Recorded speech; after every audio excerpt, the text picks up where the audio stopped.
Hi, everybody on the live stream. Welcome, welcome. We're going to give everyone a minute to jump on here.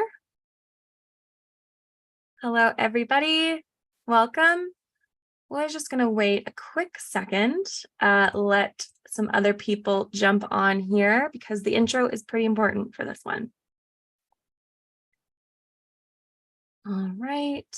All right, we are a minute in, so let's just get going here. Hi, everybody. My name is Kat, and I'm excited to be back here again with everyone today. Awesome. Thank you. I'm an enterprise customer success manager with Jotform Enterprise, and I just want to welcome you to the third part of our tiered approval series. So today we're going to be diving into some examples from our most popular approval flows that we modeled after some of the workflows that we see most frequently within our enterprise space. This is going to include revisiting and diving deeper into one of the multi-step flows from our last session. So if you're not familiar with Jotform approvals or you haven't had a chance to check out the last two parts in this series, please make sure that you head on over to our YouTube channel. This, of course, is being recorded, and we are going to have that replay on YouTube and also on our website and everywhere else you get your cool information from Jotform. So I do recommend watching these in a tiered way. Our second one from our last session, and then this one, since we will be recapping. Now, if you haven't had a chance to watch our last couple sessions and you want to stay on because we're going to be looking at a popular workflow, and then we're also going to be chatting about the spreadsheet to form widget, please feel free to do so. However, just take note that the first part, especially if you haven't attended our last couple sessions, might be a little confusing. So we're also going to be covering a lot in this video as per usual. And like I mentioned, it will be recorded. So I'll make also sure that we get to some questions towards the end of the presentation, but please feel free to type your questions as it pertains to our approvals, the widgets, and any kind of conditional logic with the widgets and approvals in the Q&A box at any time. All right, so let's just dive right in here. Okay, so you should be able to see the Jotform marketing demo server here. In our last session, we dove into some more complicated approval flows. So these forms are probably going to look familiar, including this conditional multi-step form and a multi-form approval process as we got into more advanced flows. I would like to revisit this workflow that I just flashed up on the screen there for you, but I've got some additional elements that we see that most frequently accompany multi-step flows like this. But as I mentioned previously, we're going to revisit one of the multi-step flows here. You can see this form. So again, it won't make much sense if you didn't join us last time. But to recap really quickly, in our multi-step flow, we utilize URL parameters and a parameter detecting widget, our get form page URL widget here, that will have our form behave in certain ways depending on which URL is detected. And as these URLs are attached to go through our different approvers responding to a submission in different steps throughout the form, as you can see here.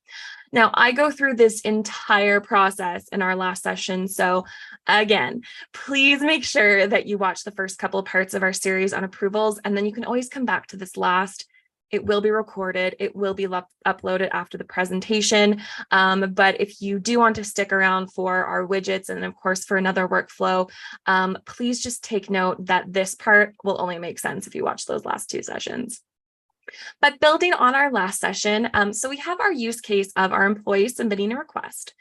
This request is then sent to our supervisor to sign. They can indicate approval or denial here, add additional information, and then once they submit their part, we're going to continue the flow to send to a director to do the same. Now we have certain actions that we want to trigger based on the URL parameter associated with the approval step. And then we continue our workflow based on whether the supervisor approves or denies, or if the director approves or denies as well. So we've got our little actions here and our actions here per person. Now we've been able to visualize this on the approval canvas that we're looking at now. So again, to get to the approval canvas, we're just going to go settings, approval flows, and I would click into edit. But of course, I've already got it queued up here. Now, as we can see, this is along the lines of what the use case that I just laid out is. As per our last session as well, this is going to look a little familiar, but then you can see I've added a couple additional steps to our flow. Now, as we mentioned, once we receive all approvals, we have this step where it goes then to the initial respondent.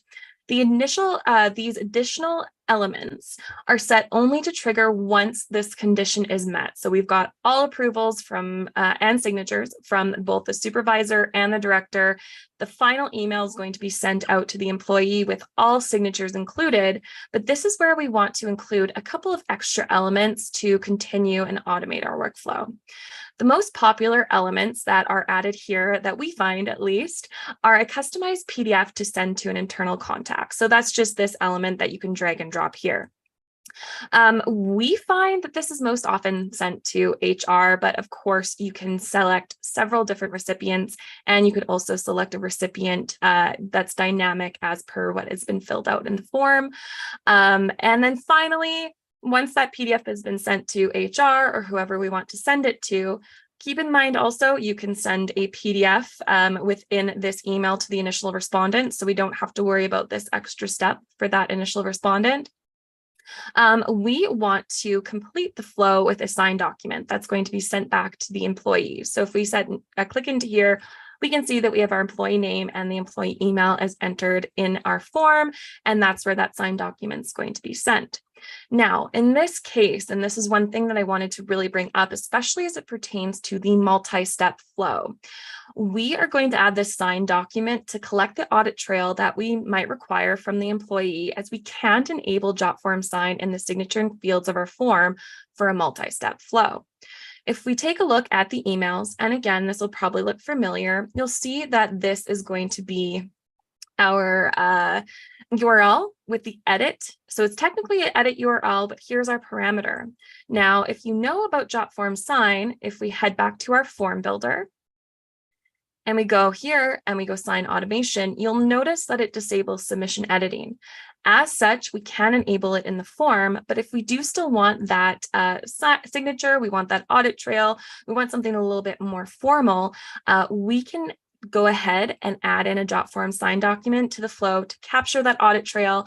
And this has especially been a great workaround in these kinds of use cases. So I did want to make sure to call that out, especially as it pertains to Jotform sign, and making sure that that's in your workflow, even if you are using a multi-step flow that we went over in our last session.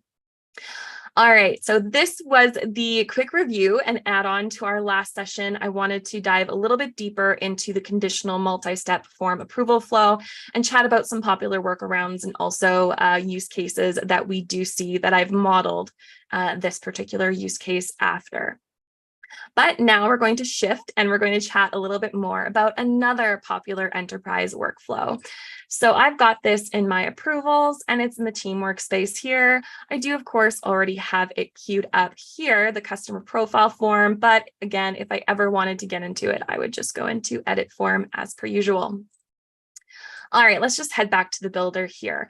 So this use case here is going to be along the lines of what we see utilized for users in a multitude of different industries and subgenres, especially those who have multiple office, store, or general work locations that have different procedures that we want to automate within the approval flow. So for this one here, this one's going to be kind of more in a marketing standpoint. We are creating a customer profile for this particular use case. It's just an example use case. We're going to be collecting their information so that they are going to subscribe to our mailing list. Again, it doesn't have to be marketing. It could be extrapolated and applied to really any industry here, but this is the use case that we do see this most frequently used in.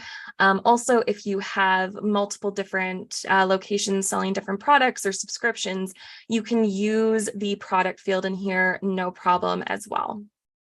So I'm going to, again, click into settings, approval flows, and then edit into the approval canvas here. Of course, I do have it queued up.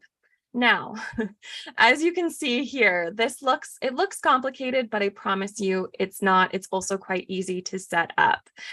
So you can see here that we have one form here, and then it's all predicated on our conditional branches. So I'm just going to zoom in quickly. I like to zoom out because I like to see the whole picture, but of course, you can't always see it when you zoom out there. But we have the conditional branches here, and I've set these to be locations. Again, just because that's what we see most frequently. However, if we go into the conditional branch here and we add a new branch, you'll see again and again from our last session, this is probably going to be a little bit familiar. But we can predicate these conditions really on any field. So it doesn't have to be conditions. You could even have one where, say, if the email address contains, and I'm just going to use our domain at jotform.com, then it will go to a certain person if it contains something else, or even if you have just two. If it doesn't contain jotform.com, then it's going to send to somebody else. So it doesn't always have to be on location, but for this one particular use case, I have used California, Colorado, Montana, and then of course, all other states as my guinea pigs. So if the state that is entered into the address field equals CA, California, Colorado, Montana, or it doesn't equal any of those, they're going to go in a couple of different directions. And this is where we can really streamline the flow. So if it doesn't equal any of these selected states here, then what it's going to do is send an internal notification to somebody. What I have it is just one of these approvers now, but this can really be anybody to let them know that, hey, a sign up has occurred. Again, in your particular use case, you could have it go in so they could actually see the submission. You could have submission PDF.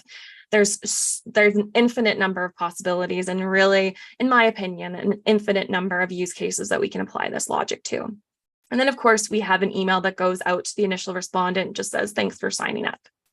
Whereas, let's say that they've entered California in their state.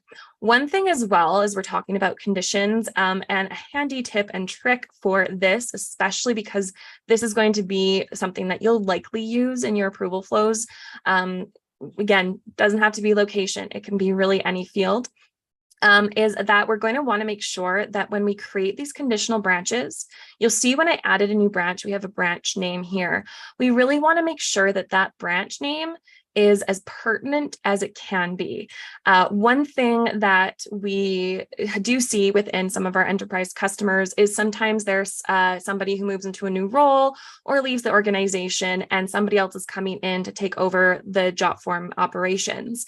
We want it to be able to go in, and then of course for that person to be able to understand, but also for our support to be able to understand what exactly we're trying to do here. Just makes it easier all around. So that is one handy tip and trick.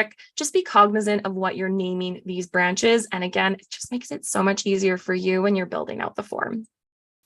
All right, so let's say that our respondent is from California and they've entered that into the form, they've submitted it, our conditional branch has detected that, and then it has to go out to these three approvers.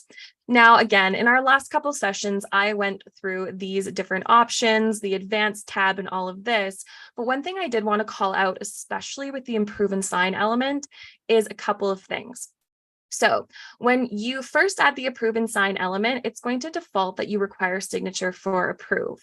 What we found super handy with some of our current customers is to check it for both, or if you have an additional outcome, you can check it for that too.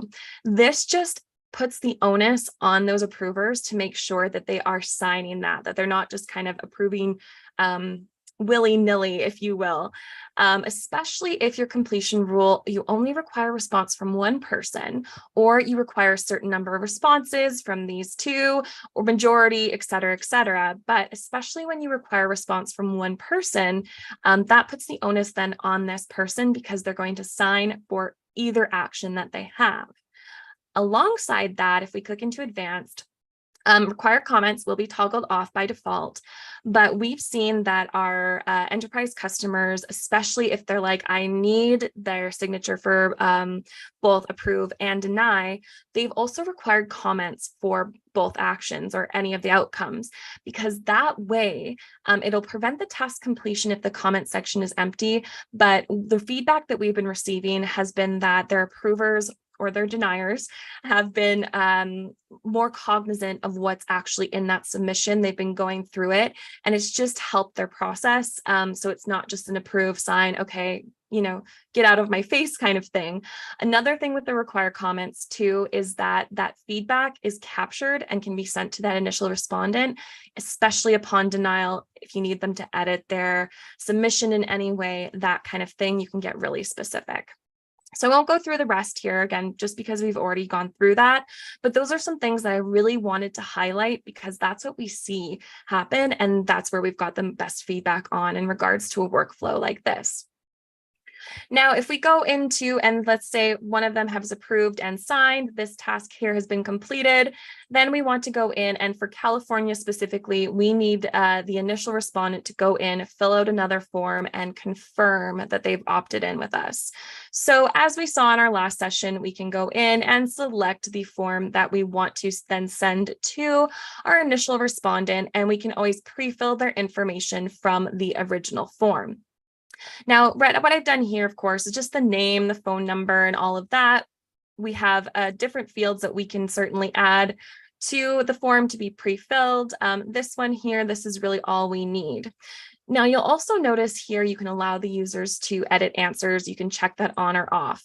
One thing to consider here, especially for something like this, or something where you've already had them fill out their form, fill out like their information in the first form, we tend to leave this unchecked. Now, you can always check that if you want, and then they can edit if there's a mistake or something like that. But we tend to find that when this is unchecked, at least in our current customers' use cases, it really helps to mitigate any errors that might come in either by a browser autofill that has been incorrectly implemented onto the second form, or even if, say, they just want to delete their information and it kind of messes with your data. This is a really good way to just make sure that whatever has been filled in this form is preserved once it's pre-filled in the other form. But again, that's up to your discretion and if your organizational policies and procedures, if you do want them to edit those pre-fill answers. All right, let's save. Now, from here, I do have the approval report, and you might be thinking, well, what do we need this for? This one actually has become quite a popular element, and that's this one here. This one can be sent, again, to internally. We do see this sent to HR, or even to, say, these approver supervisors, or if we only need one person approving on this step, then this goes out and just lets them know, okay, who did it, who done it, and when, where, everything. We get the signature there. So it's really good to have for your internal records. And we found that this has been a really, really popular report, just especially in a supervisor managerial standpoint, to have that so that when you come back to it, if you ever want to, you have that just in front of you. But keep in mind too that you'll always be able to see the approval history and progress in your tables and inbox, again, which we went over in our last couple sessions. Another one here is the PDF. Now, again, because we can send a PDF of the submission back to our initial respondent in this email, this PDF here, we found most of our customers are using this to send to, say, HR. And what we can do here from the approval flow is that we can go in and we can send the PDFs from each form. So we don't have to worry about going into the forms, going into the PDF editor, sending out the submissions that way. This way, once this second form is filled, we can just send both to HR, to an internal contact, to the initial respondent, again, if we want to. But please keep in mind with these emails, we do have the option to send the individual form PDFs to that initial respondent as well. And then that ends our flow, but just for California. Now, what's going to be simultaneously triggering once California is triggering is Colorado, if, again, the respondent is from Colorado, or we've got two people that submitted at the same time here. I have this here. It's approve and sign. Our completion rule is a little bit different. We only require the signature for approve and deny. So that's, again, something that I just want to call out because we do get questions about that, is that these are never going to be identical. You can go in and you can have their actions be completely separate, especially if you have different procedures per location or per condition that you've set. For Colorado here, denial, again, it goes out to the email address. We can always add in, say, an edit link where we can have the initial respondent go in and edit and then start the whole flow over again. That again is in our last session, but if they approve, then we're going to sign a document if we do need that extra one here. And then based on the outcome of that document, we have these different emails that will go out. You're all set, of course, just means, okay, we're good to go, end the flow. And then you'll notice that I haven't ended the flow from deny, declined, or cancel here. Don't really need to do that because most likely and most popularly, what we see within these emails is like, hey, you decline this agreement, please contact us, or please start the entire process over again. Same thing with canceled agreement here and denied. It just helps to keep the flow circulating. And then Montana here, let's just say that we just need all 3 people to approve. And then once it's approved, they're all set to go and ends here. So it's quite simple. And I know that looking at it now, you're like, simple, this is simple, but this actually is one of the more simplistic overviews of some of the more common workflows that we do see within our Jotform Enterprise servers. Of course, you can add as many different conditions as you want. You can have this looking like a total web. I've seen just scrolling parts of an approval flow. The beauty of that, though, is as complicated as you make it, if you add an edit link in there, you can just start it all over again. So you don't have to worry about manually going in and re-triggering everything as well. All right, so now we're going to shift again into our spreadsheet to form widget. Now, our spreadsheet to form widget is relevant to our approval flows in that it can really help to streamline the user experience. So I'm going to bring up an example, a templated form that I've created. Again, this is our summer camp detailed registered form. I would just go into edit form here. But you can see here, this is just a template that I threw together, and then I added in some popular widgets. The one that we're going to want to focus on the most today is the spreadsheet to form widget. Now, in regards to this form here, it doesn't have to be a summer camp registration, although what we do see our spreadsheet to form widget used most of the time for is registration, event registration, anything like that that comes up where you have, say, an ID, and then you want to be able to pre-fill fields on the form itself. We're going to take a look at the functionality, and then we're going to take a look at how it would work in a live setting here. But what I've created in this use case is this is a summer camp registration that's connected to a particular school. Now, if we want to get to the spreadsheet to form widget, we would just go into widgets and we would just click and spreadsheet to form. I am going to click up the info here, and you'll see that Jotform spreadsheet to form widget does exactly what it says here. What I would recommend is maybe if you're wanting to learn more about the widget, just for time's sake here, I won't be able to explain every single little thing, but of course we do have user guides that go through each step, how to set it up. We're going to go through that here briefly, but we do have that user guide, which is full of amazing information. One thing here that I want to draw attention to is that this widget supports certain fields.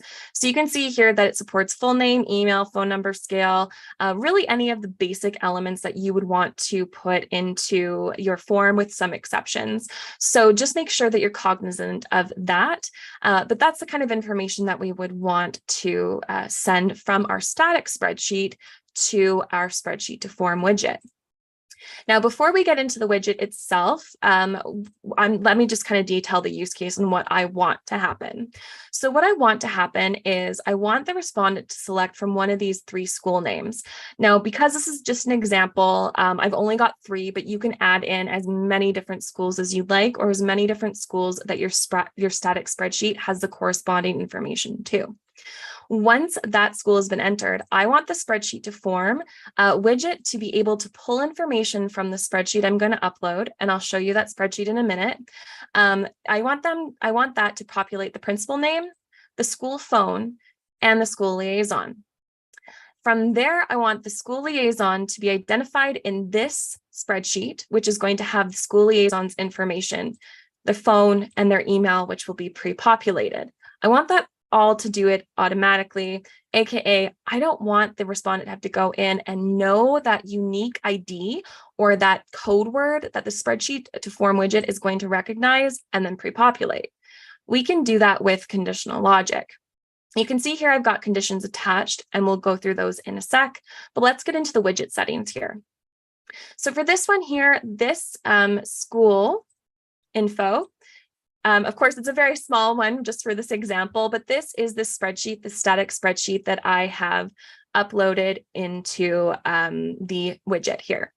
Now, I want you to take note of column A here. You can see that we can select the sheet, we can select the access code column, and so we could select principal name, whatever, but this is going to be the code that is entered into the widget, and we'll show you how to do that by conditions in a sec here. But this is going to be the code that's going to be entered into the widget to say, hey, this is the information that I want to pre-fill for the rest of the form. With this one, because we want it to automagically do it, we are going to scroll down and we're going to say autofill by condition, yes, and then run in the background, yes. You'll also notice that this one, run in the background, will hide the widget and it'll run in the background for that magical appearance, but you must enable autofill by condition here. Now, for this, what we could do if we wanted, we could have it in order. And you'll notice in my spreadsheet here, I've got the fields I want to pre-fill in order of how they appear on the form. So we've got school liaison, and if I wanted, I could put school liaison phone, school liaison email. But you'll notice that I have another spreadsheet to form widget, which is going to include a different spreadsheet. And that's going to include this spreadsheet with this unique ID, this phone, that email. Again, they are in order of how they appear on the form. And if I wanted to add more fields, I certainly could. I would just need to add them in the column here and update the spreadsheet. Now, what we want to make sure that we're doing is, especially with case sensitive, and this is why I typically see, and I like to recommend, especially if it's going to be a school registration form, or if it's something that you don't expect your respondent to know the unique code that they would need for the spreadsheet to form widget. This is how you can do this with conditional logic.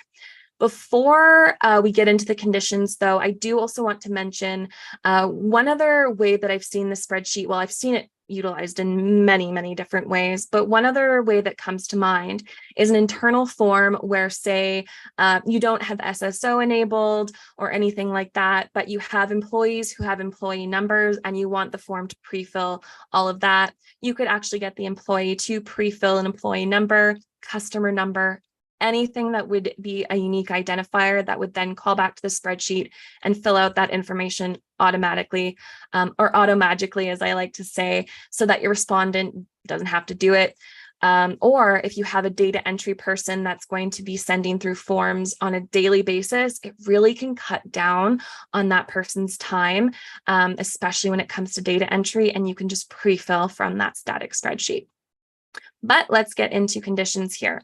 So let's start with this one here. So what we want, exactly as we said, is when that school name is selected from the dropdown, we want to add in that code, this unique ID here, into our spreadsheet to form widget, and then we want it to pre-fill.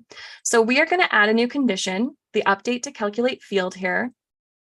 And what we're going to do, and you can see I've already added it, is once the school name dropdown is equal to school 1, we're going to calculate a field's value and inject 1, and we're going to make sure that it is brown. We don't want to have it gray because that indicates a number and the form widget, it might not read it. So we're going to make sure that it's brown.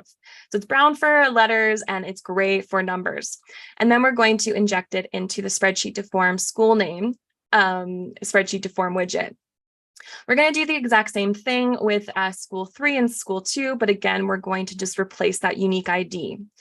All right, so that's automatically going to do it. And then if that spreadsheet to form widget for the school name that's going to be triggered from that dropdown is filled, then we're going to show those fields that we've hidden. So we're just going to show all of these different fields: principal name, school phone.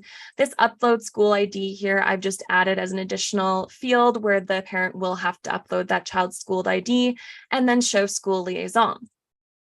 If we go back to build, And if we scroll down to this one, we'll see we also have conditions set to it.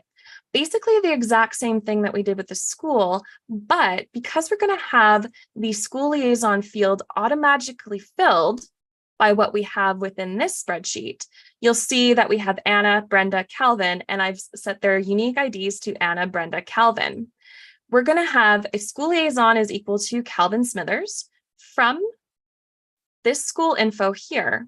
Then we're going to inject Calvin into our next spreadsheet to form, and it's going to auto-populate the school liaison phone and the school liaison email. Also, again, once that school liaison information spreadsheet to form widget is populated, we're going to show those fields.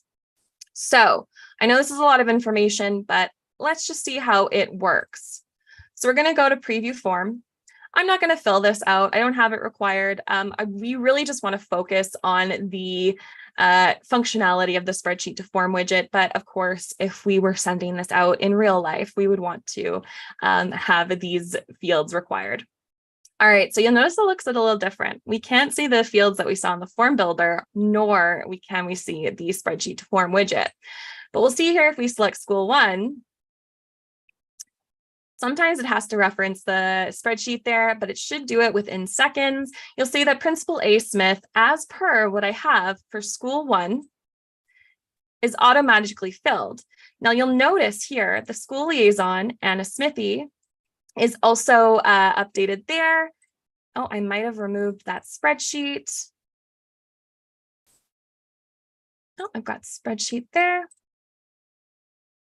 So it'll automatically populate what we want the school information to do. And then, of course, if we go in and we just play around with the different schools here, you'll see that Principal C. Smith field has already populated within those fields there. So it'll just automatically do it for the respondent. And for this one too, if we want, one thing that we do see, especially if you're pre-filling, and this comes back to what I had said when we were in the approval workflows, is what I have right now is that when they're pre-filled, the respondent can go in and edit. For some of these pre-filled fields, what our customers like to do is to set a condition that we could do add new condition. We could say when spreadsheet to form, any of the spreadsheet to form widgets are filled.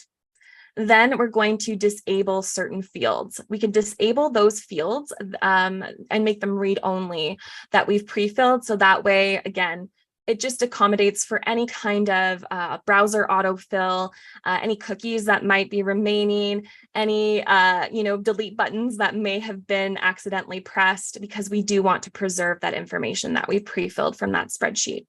So that's a good way to keep that information, really preserve it, especially because you've already gone to the trouble of having it pre-filled and populated from your spreadsheet to form. All right, so that is a very brief overview. There are an infinite number of things you can do with spreadsheet to form.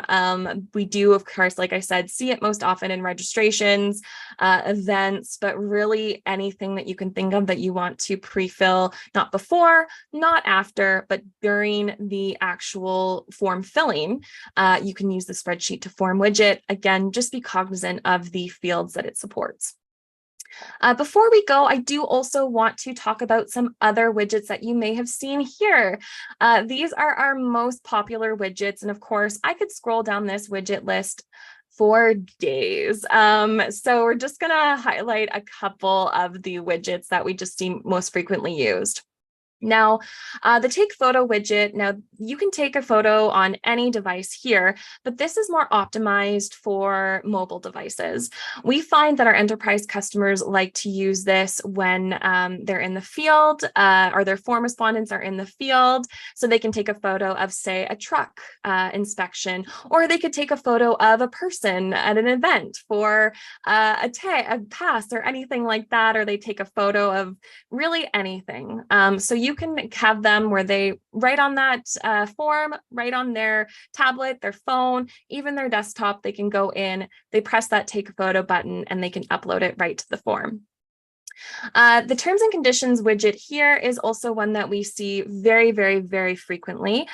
This one you can actually link out to your own web page if you have a web page already done, or if it's within your, say, internal procedures and policies to have them expressly agree to terms and conditions prior to submitting anything. This widget also goes along really well with our PDF embedder widget, which is right here. This is where you can upload a static PDF file to your form. A lot of times we see these, like this static PDF file, as the terms and conditions that we then need our respondent to agree to continue along the form. You can also attach that to the submission so that there is a record for the form respondent and even for yourself in an internal basis that they have gone through and they have clicked that I agree to terms and conditions here, and these are the terms and conditions that they agreed to. All right, so I know that this may have seemed a little bit simple. It may have also been a lot to digest, especially if you weren't on our last couple sessions. There are, as I mentioned, an infinite number of things that you can do, not only with approvals, multi-step forms, but also the spreadsheet to form widget. And we have a lot of other widgets that we would love to showcase in the future.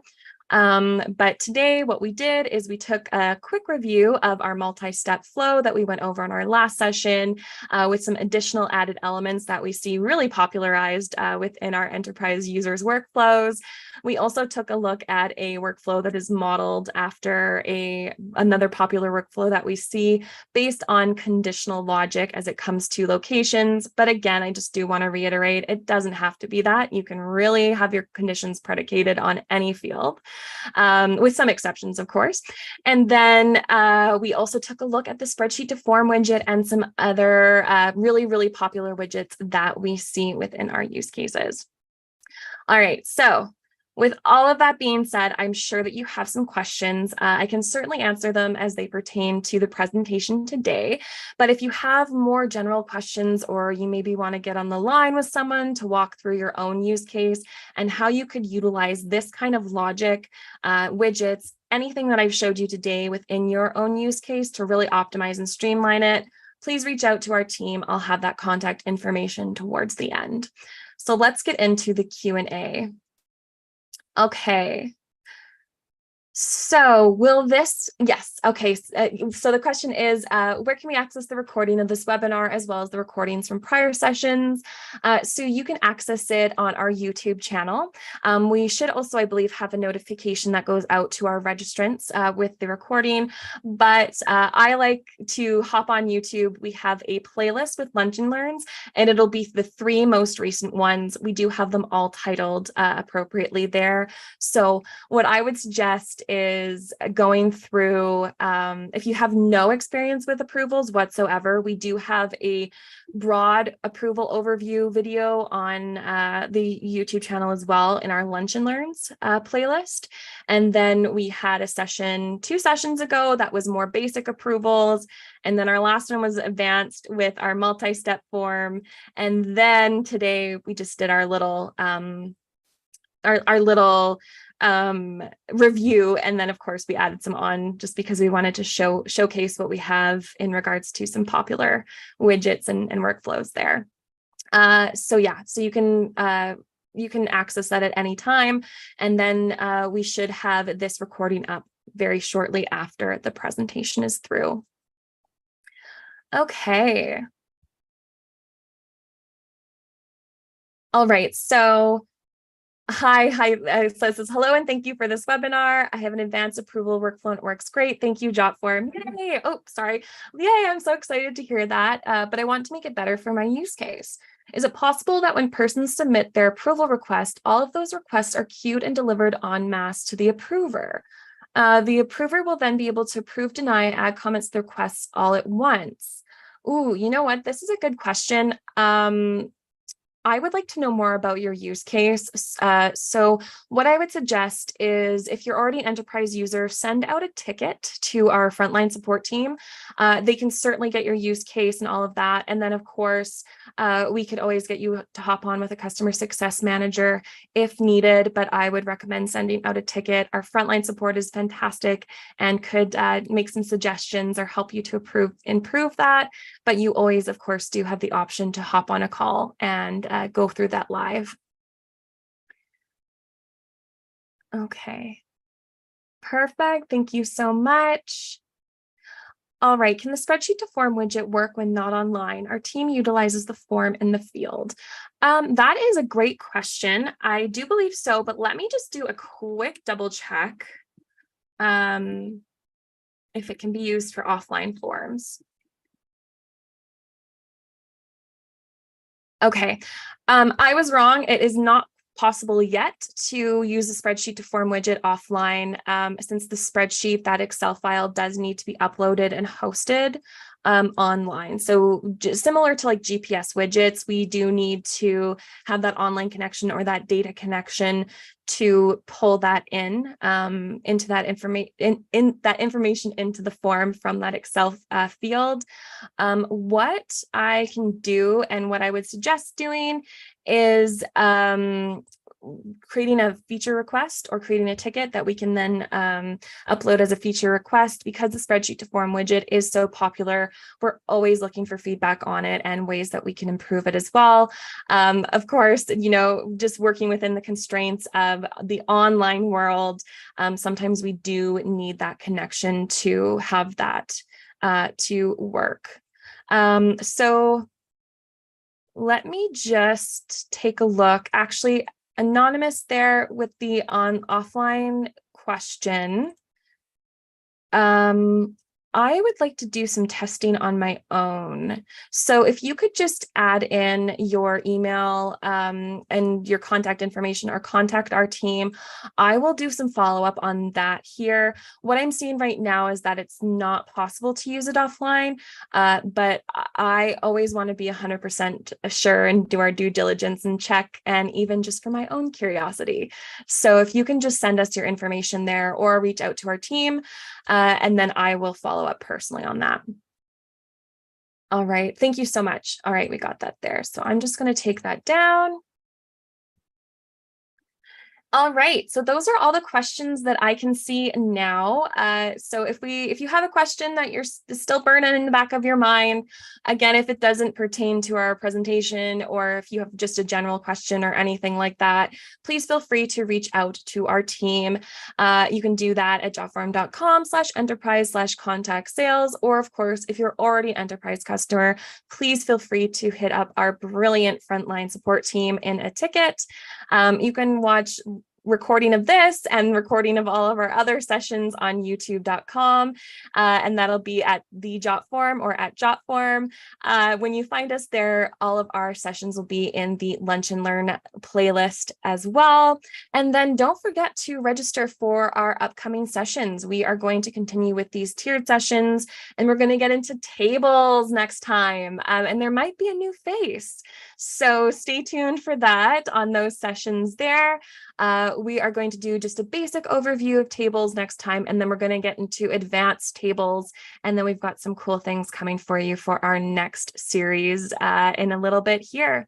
You can register for those sessions at jotform.com/enterprise/lunch and learn sessions with the appropriate hyphens between those words, again, displayed on the screen here.